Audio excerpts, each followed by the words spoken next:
ఒక్క టీచర్ వేలాది పిల్లలు చదివే విధానాన్ని మార్చేశాడంటే నమ్ముతారా? అంతేకాదు, ఇండియాలోనే అత్యంత ఫేమస్ సినిమాలో ఒకటైన 3 ఇడియట్స్లోని ఫున్సుక్ వాంగ్డు పాత్రకు కూడా అతనే స్ఫూర్తి అంటే? అవును, అతనే సోనం వాంగ్చుక్. చాలామందికి ఆయన పేరు 3 ఇడియట్స్ వల్లే తెలుసు. కానీ నిజ జీవితంలో ఆయన కథ సినిమా కంటే ఇంకా గొప్పది. లద్దాఖ్లో ఒక సాధారణ కుటుంబంలో పుట్టాడు. అక్కడ జీవితం అంత సులభం కాదు.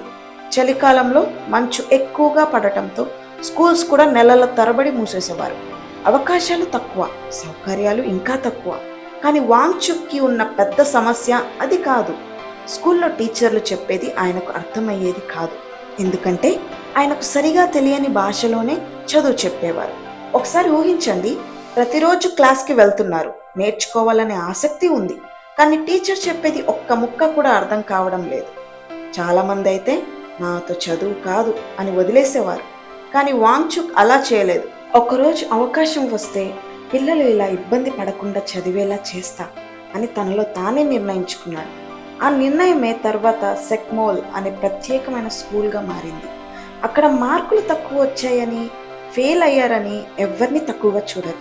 పుస్తకాలు బట్టి పట్టించడం కాదు, చేతులతో పనులు చేయడం, సమస్యలకు పరిష్కారాలు వెతకడం, ఆలోచించడం నేర్పిస్తారు.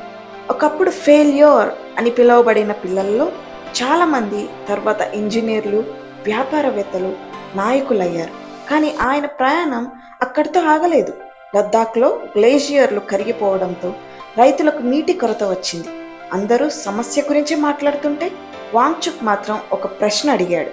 మనమే మంచు కొండలు తయారు చేస్తే ఎలా ఉంటుంది? విన్న వాళ్ళంతా అసాధ్యం అన్నారు. కానీ ఆయన ఐస్ స్టూపా అనే అద్భుతమైన ఆవిష్కరణ చేశాడు. చలికాలంలో నీటిని మంచుగా నిల్వ చేసి వేసవిలో అది నెమ్మదిగా కరిగి రైతులకు అత్యవసర సమయంలో నీటిని అందించేలా చేశాడు. విద్యలోనూ ఆవిష్కరణలోనూ చేసిన సేవలకు 2018లో ఆయనకు రామన్ మ్యాగ్సెసే అవార్డు కూడా లభించింది. గమనించారా? ఆయన ఎప్పుడు పేరు కోసం పరిగెత్తలేదు, మార్పు కోసం పరిగెత్తాడు.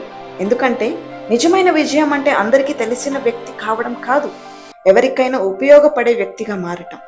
కాబట్టి నేను ఒక్కడినే నేనేం మార్చగలను అని ఎప్పుడైనా అనిపిస్తే సోనం వాంగ్చుక్ని గుర్తు చేసుకోండి.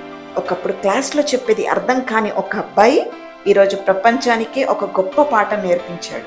ఈ కథ మీకు స్ఫూర్తినిచ్చి ఉంటే జీవితంలో ఆశ కోల్పోయిన ఒక్కరికైనా తప్పకుండా షేర్ చేయండి.